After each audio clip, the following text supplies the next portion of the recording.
이는 내게 사는 것이 그리스도니 죽는 것도 유익함이라. 그러나 만일 육신으로 사는 이것이 내 일의 열매일진데 무엇을 택해야 하는지 나는 알지 못하노라.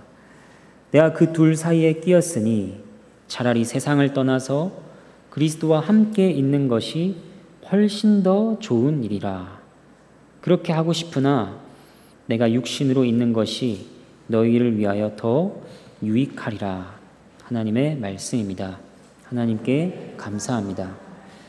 복음의 일꾼이었던 바울은 감옥에 갇혔습니다. 빌립보 교회는 그러한 바울을 걱정하고 염려했습니다. 하지만 바울은 자신이 갇힌 것이 오히려 복음 전파에 진전이 되었다고 합니다. 그러면서 20절에서 말하는 것이 무엇이냐? 자신이 간절히 기대하고 소망하는 것은 살든지 죽든지 그리스도가 존귀하게 되게 하는 것이라고 합니다. 그 다음 오늘 말씀이 이어지고 있습니다. 그의 고백은 정말 놀랍습니다. 그의 고백은 바울 자신에게 있어 삶과 죽음이 무엇인지를 담고 있습니다. 사는 것, 죽는 것, 사는 것, 죽는 것, 사는 것, 이렇게 삶과 죽음에 대해 교차적으로 말하는 것을 우리가 볼 수 있습니다. 먼저 그는 삶에 대해 말합니다. 그는 내게 사는 것이 그리스도라 했습니다. 여러분, 사는 것이 무엇일까요? 삶이란 무엇일까요? 우리가 살아가면서 한 번도 이에 대해 생각해 보지 않았다면 그것은 정말 비극적인 일입니다. 누구나 한 번쯤 삶에 대해 고민하기 마련입니다. 하지만 온갖 바쁜 일상을 살아가면서 이에 대해 진지하게 던졌던 질문들이 점점 뒤로 밀려납니다. 그저 잊고 사는 것입니다. 많은 이들이 그렇게 살고 있습니다. 삶에 대해 아무런 철학도 가지고 있지 않습니다. 생명을 가지고 살며 존재한다는 것 그 자체는 놀라운 일입니다. 선물이죠. 하지만 이에 대해 아무런 생각도 하지 않는 것입니다. 아무 생각 없이 그저 먹고 마시면서 하루하루에 집중하며 보낼 뿐입니다. 그렇다면 삶에 대해 철학을 가졌다고 하는 자들의 입장에는 어떤 것들이 있을까요? 먼저 어떤 이들은 사는 것이 곧 즐기는 것이라고 합니다. 삶이라는 것은 이런저런 즐거움을 찾아다니는 거야, 누리는 거야, 이렇게 말합니다. 그들은 삶에서 즐길 기회를 최대한 찾아다닙니다. 좋은 관광지를 찾고 맛있는 음식을 찾고 즐길 거리를 찾습니다. 사람을 만나는 목적도 그렇습니다. 그래서 자신을 힘들게 한 사람은 멀리하고 자신에게 기쁨을 주는 사람만 만납니다. 그리고 즐거움과 관련한 기회를 가지지 못하는 것을 보면 그것을 불행으로 여깁니다. 따분하다. 이렇게 심심해서 어떻게 사나? 난 정말 불행해. 이런 말들을 합니다. 그리고 또 어떤 이들은 삶에 대해 이렇게 말합니다. 삶은 견디는 거야. 이렇게 말합니다. 그들은 삶이 전혀 좋은 것이 아니라는 것을 압니다.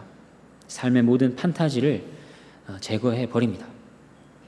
그들은 오히려 세상이 고통으로 가득 차 있다는 것을 압니다. 눈물이 앞을 가리고 잔인하고 비참한 일들을 마주한다는 것을 압니다. 그럴 때 그런 것들을 견디며 계속 앞으로 나아가는 것, 그것이 삶이라는 것입니다. 끝까지 나아가는 것, 자신을 통제하면서 무슨 일이 닥쳐도 꿋꿋이 참고 버티며 나아가는 것이 삶이라고 합니다. 삶이란 사나운 운명에 맞서는 것이라, 한도 끝도 없이 투쟁하는 것이라 답하는 것이죠. 그들에게 있어서 실패한 삶은 버티지 못하는 것입니다.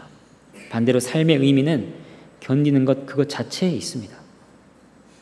삶을 바라보는 또 다른 관점으로는 삶을 그저 허무하게 바라보는 것입니다. 그들은 이렇게 말합니다. 즐기면 무엇하나 결국 즐기던 것은 끝나고 맛있는 것도 질리는 법이지. 때로는 즐거웠던 것들이 도리어 괴로움으로 변하기도 한다. 또 버티면 뭐하나? 버텨도 힘들고 안 버텨도 힘들고 매한가지다. 산 넘어 산이다. 다 쓸데없다. 삶은 아무것도 아니고 아무런 의미도 없어. 이렇게 말하고 생각합니다. 또 삶에 대한 어떤 입장이 있을까요?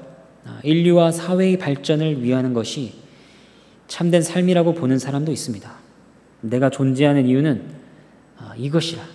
산다는 것은 이 세상을 더 아름답게 개선하고 그 상태를 향상시키는 것이야.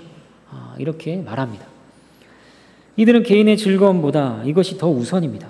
인생을 허무한 것으로 보지 않습니다. 그들은 사명감으로 가득 차 있습니다.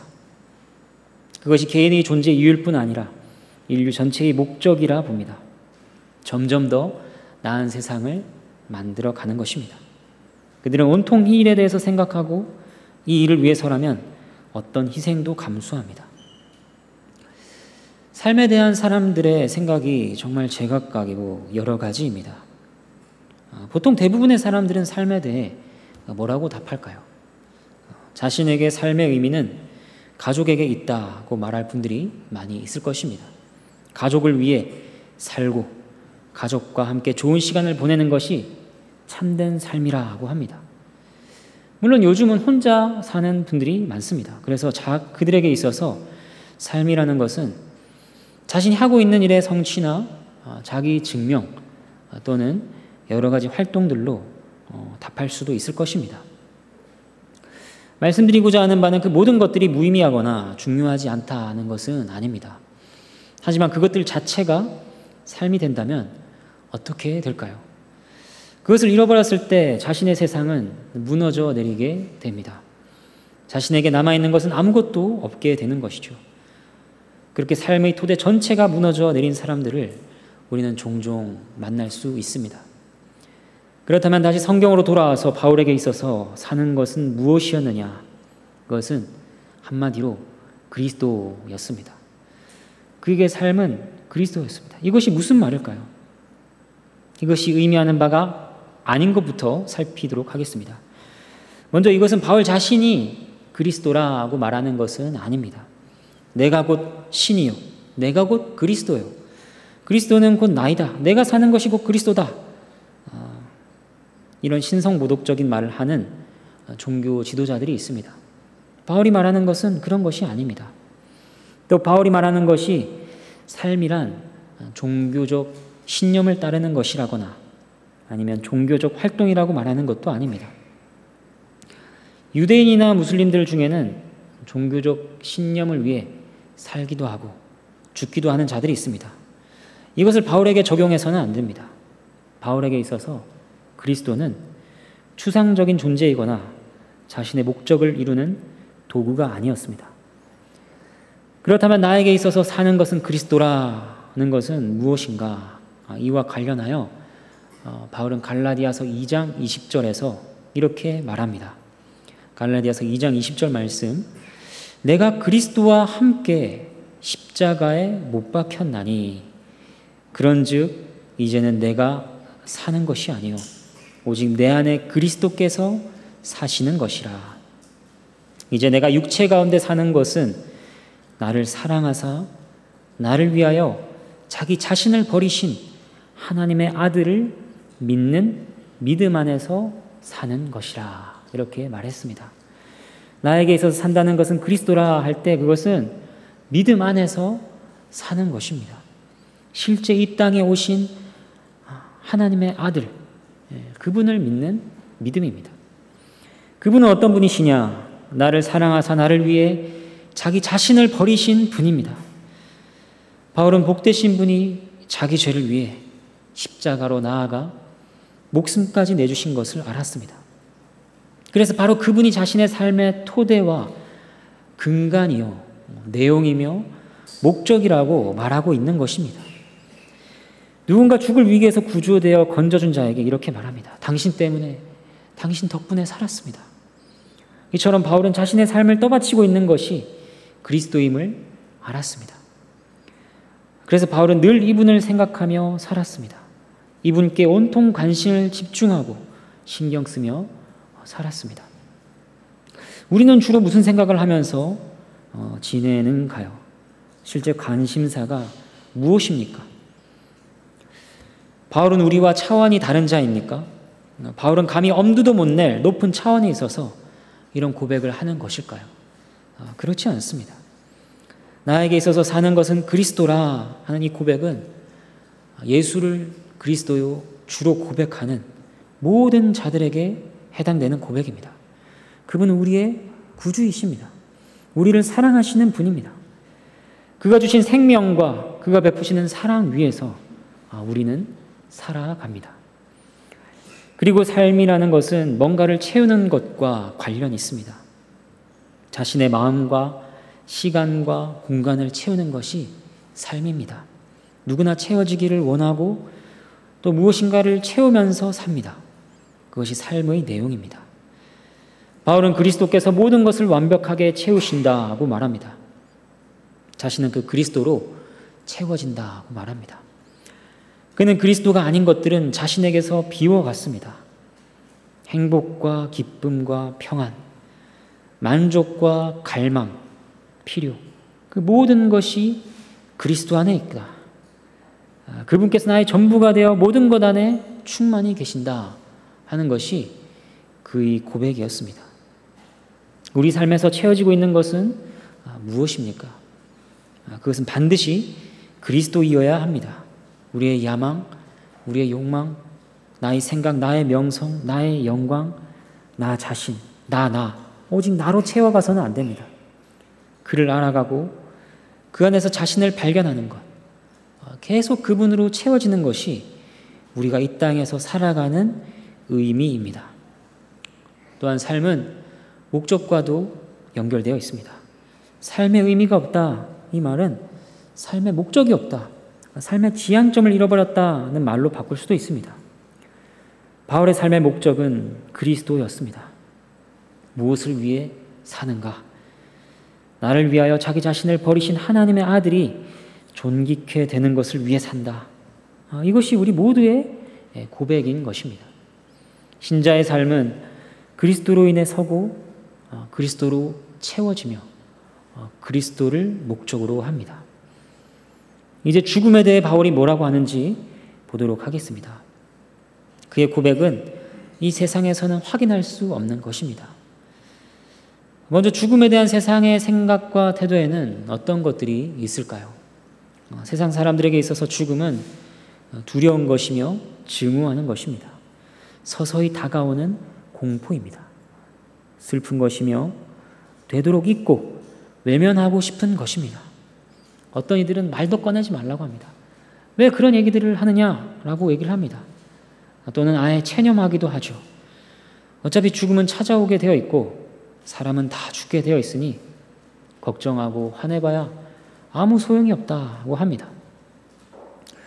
또 어떤 이들은 반대로 죽음에 대해 저항하자, 용기를 가지고 굳게 서서 두려움을 물리치자 하고 말하는 자들도 있습니다.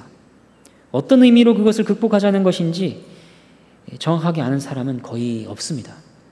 그저 그 말 자체로 위안을 삼고 용기를 내려고 시도할 뿐입니다. 또 어떤 이들은 죽음이란 그저 존재하기를 그치는 것일 뿐이라 그 이상도 그 이하도 아무것도 아니라고 하기도 합니다. 죽음을 고통으로부터의 해방으로 보기도 하지요. 사람들은 미래에 있을 여러 가지를 대비하고 준비합니다. 하지만 정작 죽음에 대해서는 그것이 확실한 일임에도 불구하고 심각하게 고민하거나 어떤 것도 준비할 생각조차 하지 못합니다. 사람의 한계요 어리석음입니다. 그렇다면 이제 죽음에 대해 하나님의 말씀은 무엇이라고 하시는지를 보도록 하겠습니다. 바울은 자신에게 있어서 죽음은 유익이다, 죽는 것은 이득이다, 이렇게 고백했습니다. 이것은 바울뿐 아니라 모든 신자에게 해당되는 교훈입니다. 기독교적인 관점에서 죽음이 이득인 것은 어떤 점들 때문일까요? 원래 죽음은 자연스러운 것도 아니었고 이로운 것도 아니었습니다. 자연스러운 것이 아니었다는 것은 처음에 아담과 하와가 만들어졌을 때 처음부터 죽도록 만들어진 것이 아니었다는 것입니다. 그들은 죽음과 영생 중에 무엇을 선택할지 자유를 가지고 있었습니다. 그런데 그들은 하나님 말씀을 어기고 죄를 지었고 그에 대한 대가로 죽게 된 것입니다. 죽음은 인간이 원래부터 가지고 있던 것이 아니라 죄에 대한 열매요, 결과였습니다. 그것은 고통과 슬픔과 절망의 극치를 보여주는 것이었습니다. 하지만 이러한 죽음이 이득이 되도록 한 것이 있습니다. 바로 복음이죠. 복음은 이 모든 것을 바꾸어 놓았습니다. 그리스도의 부활은 죽음을 정복할 수 있다는 증거입니다. 또 그가 죽음을 정복했다는 결정적인 증거입니다. 바로 그 그리스도 안에서 상실이라 할 수 있는 그 죽음이 얻음으로 바뀌게 되는 것입니다. 우리는 죽음으로 무엇을 얻고 어떤 이득을 얻을까요? 첫 번째로 그리스도 안에서 죽음은 고통을 그치는 것입니다. 이 땅에서는 슬픈 일이 많습니다. 아픈 일도 많고 괴로운 일도 많습니다. 사람들에게 백의 행복과 백의 고통을 함께 택할 것인지, 아니면 행복도 0, 고통도 0인 상태를 택할 것인지 묻는다면 어느 쪽이 더 많이 나올까요? 꽤 많은 사람들은 후자를 택할 것입니다. 0의 행복과 0의 고통이 차라리 낫다는 것입니다. 사람을 볼 때도 장점 10가지보다는 단점 하나가 더 눈에 띄는 법입니다. 인생도 그렇습니다. 복된 10가지 일보다 한 가지 불행이 더 크게 다가오는 것입니다. 그렇기 때문에 그 많은 고통을 그치는 것은 너무나도 큰 유익일 것입니다. 그리스도 안에서 죽음은 고통을 그치는 것이라 큰 유익입니다. 그리스도께서 그들의 눈물을 씻기실 것입니다. 모든 눈물을 그치고 고통을 그칩니다. 그것을 성경에서는 안식으로 표현하기도 합니다. 죽음은 고통으로부터 쉬는 것입니다. 그리스도 바깥에서 죽은 자들은 어떻습니까? 그들도 고통을 멈추게 될까요? 그렇지 않습니다. 그들은 고통을 그치는 것이 아니라 더 큰 고통으로, 진정한 고통으로 들어가는 것이 바로 죽음입니다. 하나님의 형벌입니다. 그들은 그곳에서 이러한 고통이라면 다시 돌아가서 세상의 모든 고통을 당하는 것이 차라리 낫겠다고 생각할 것입니다. 두 번째로 신자의 죽음은 또 왜 유익인 것이냐?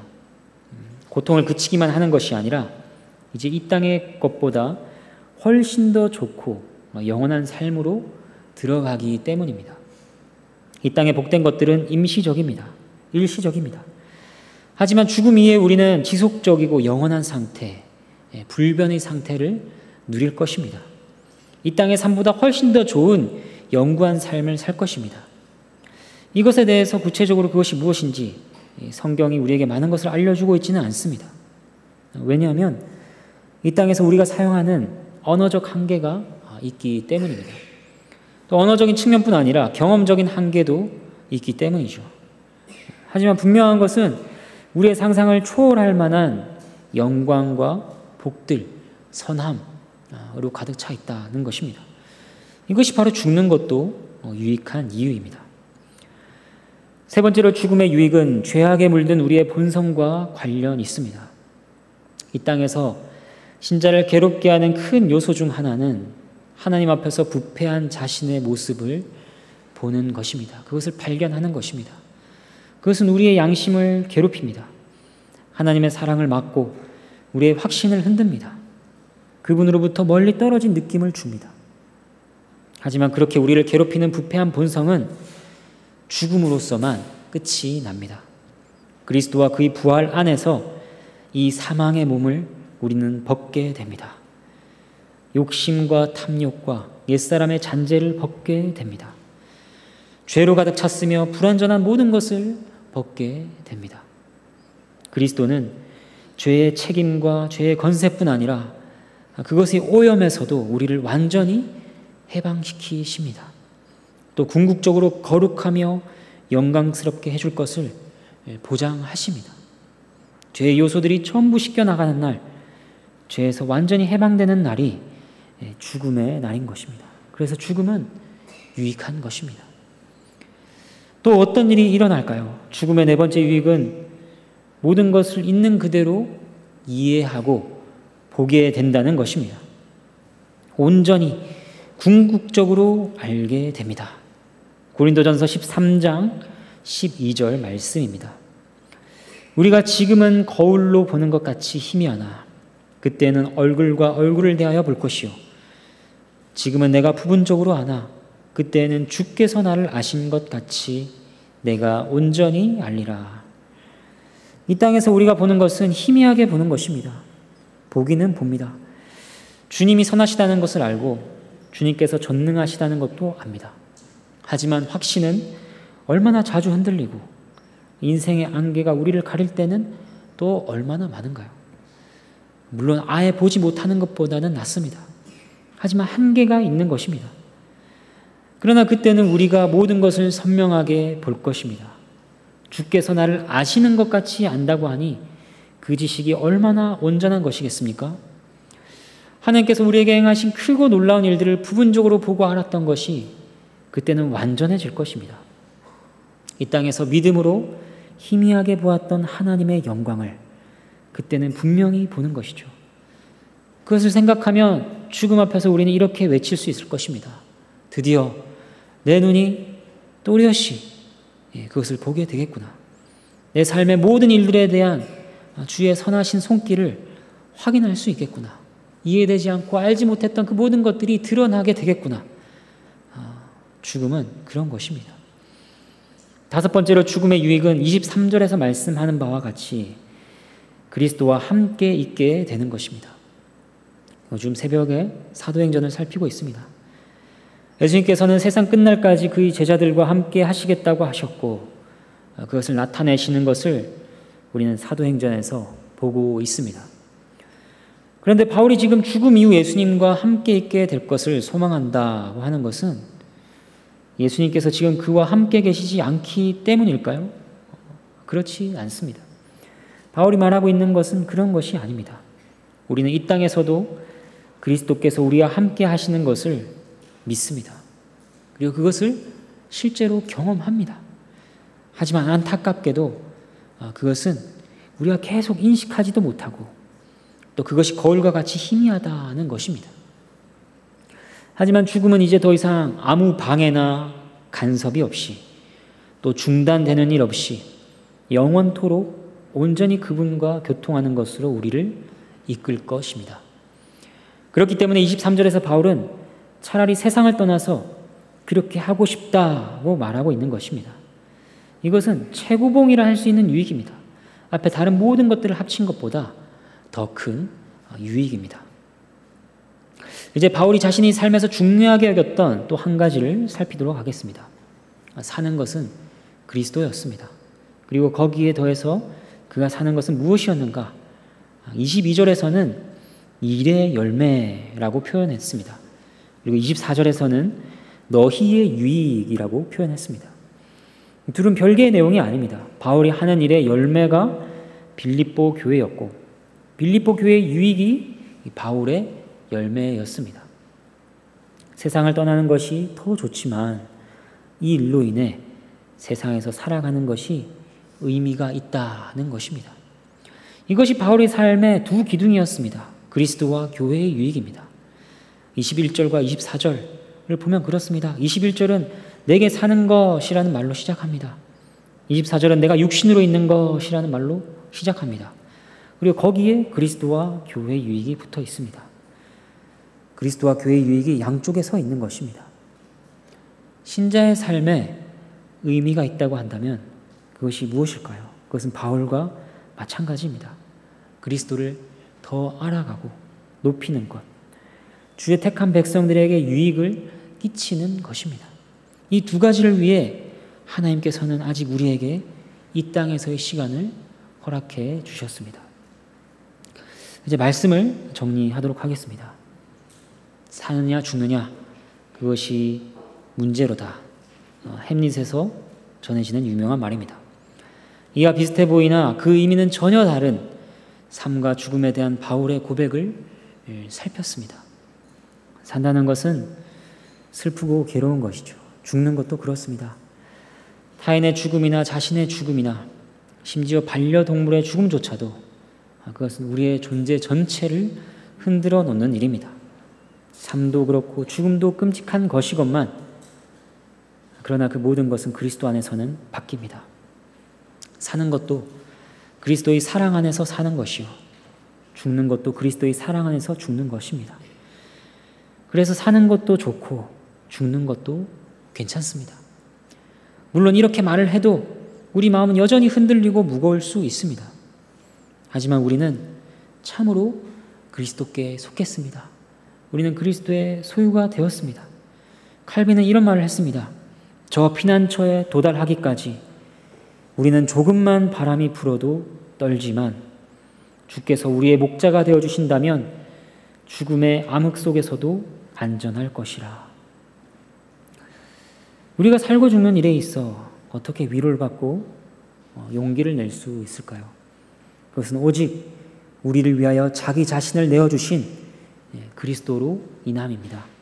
그것 말고는 없습니다.